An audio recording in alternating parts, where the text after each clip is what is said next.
એ 5 ગાંડાને હાચવા હારા એક મેલડીનો હસવાય સાહેબ. આ ગાંડાને જમાડીને એક ઓરડામાં પૂરીને તાળું મારી દો એટલે માલપા ભલે ધમપસાડા કરે.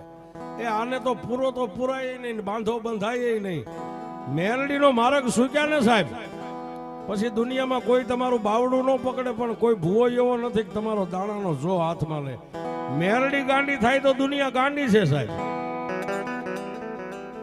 પણ એ જેને હિન્દુ માને, મુસલમાન માને,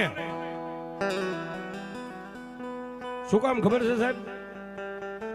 તમને એમ થાય કે જ્યાં હોય ને પ્રવીણભાઈ મેલડીની વાત, નકરી વાતો મેલડીના જ વખાણ કરે, પણ સાહેબ સત્ય હોય ને હોનાનો કોઈ દી કાટ નો ચડે છે. બહુ આંખે નહીં સાહેબ, આ નજીકનું સુરેન્દ્રનગર. જોકે માણા તો અત્યારે મરી ગયો છે, પણ હજી જઈને તમે કોઈ એમ કહો ને, નામ દો ને સાહેબ, મેલડીનું નામ પડે ને ત્યાં હજી સુરેન્દ્રનગર ધ્રુજે હો સાહેબ. આ મસાણમાં મેલડી બેઠી છે. હમણાં હું માંડવો કરી આવ્યો. એ સાહેબ અમે તો એક નવાઈ જોઈ. મેલડીનો માંડવો હતો ને, માણસને બાળવાની ખાટલીઓ માથે માણસો હાથમાં ડીસું લઈને જમતા હતા સાહેબ. હા, માણા એમ કે શમશાનમાં નહીં, મેલડી કે શમશાનમાં નો જમાડું તો હું મેલડી નહીં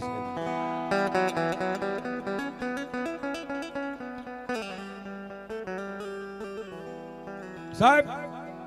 એ સુરેન્દ્રનગરની માલપા સલીમ થઈ ગયો. આજની તારીખમાં કોઈ એમ કહ્યો સલીમ એટલે એમ કે કોઈ મેલડી વાળો જાય તે મોમેડિયન સાહેબ. એને બિઝનેસ સાહેબ આવા જૂના કપડા વેચવાનો હતો, પેન્ટ શર્ટ. ક્યાંય મેળો ભરાતો હોય ત્યાં જૂના કપડા લઈને વેચવા જાય. ક્યાંય ગુજરી બજાર ભરાતી હોય મંગળવારી રવિવારી, એ પોટકું લઈને સાહેબ સલીમ જૂના કપડા વેચવા જાય. પણ વાત ઈ કરવી છે સાહેબ, જેને 2 દીકરા ને 1 દીકરી હતી સાહેબ. એક દીકરી હતી ને સાહેબ, એ સલીમની માથે પોતાના દીકરાને દવાખાનું આવ્યું, માથે કરજ વધી ગયું. પછી સલીમને રૂપિયા વાળાએ ધમકી મારી કે આટલા દીમાં રૂપિયા ન દઈ દે તો સલીમા દુનિયામાં તને રહેવા ન દઈ.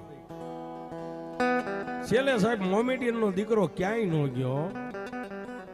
એ મેઘલી અંધારી રાતે માણાનું સબ બળતું હતું, અને એક બાજુ મસાણી મેલડી મારી જગદંબા શમશાનમાં બેઠી હતી ને, ત્યાં જઈને માથે ઓલા જૂના કપડાનો બસકો હતો ને પડતો મેકી અને માં મેલડીની પાસે દંડવટ પ્રણામ કર્યો સાહેબ. જાતે મુસલમાન હતો, એને કેમ હિન્દુ પગે લાગે આવડતું નતું, પણ એક બાજુ આમ બસકો પડ્યો અને એક બાજુ મેલડીના પગમાં સલીમ પડ્યો ને એટલું કીધું કે એ માં,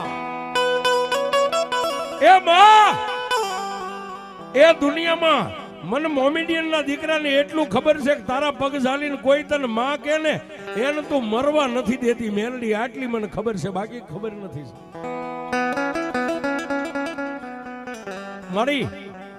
મારા 2 દીકરા છે અને રૂપિયા ક્યાંય હું વલી મટકામાં હારી નથી ગયો. મારા દીકરાના દવાખાનામાં ખર્ચ મારી માથે ખર્ચ વધી ગયો અને હવે રૂપિયાના લેણિયા મને જીવવા દે એમ નથી.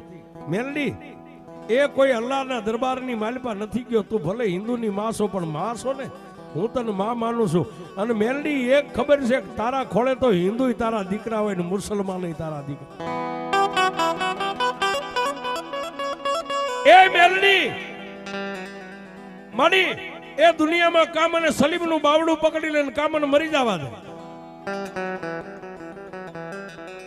સાહેબ. આંખમાંથી 3 કાહુડા પડ્યા ને, પથ્થરનો એક મહા મેલડીની મૂર્તિ હતી ને, પથ્થરની મૂર્તિમાંથી લોઢાના દાંતની કકડાવી બોલાવીને મેલડી એટલું બોલી, સલીમ, એ સલીમ મરતા પહેલા કોઈ મને મેલડીને ખાલી ત્રાહી નજરે આમ જોઈ લે ને, એને હું નથી મરવા દેતી. તું તો મારા પગે આવ્યો છો, અને જો ભલા માણા તને મરવા દઉં તો દુનિયામાં હું મેલડી નો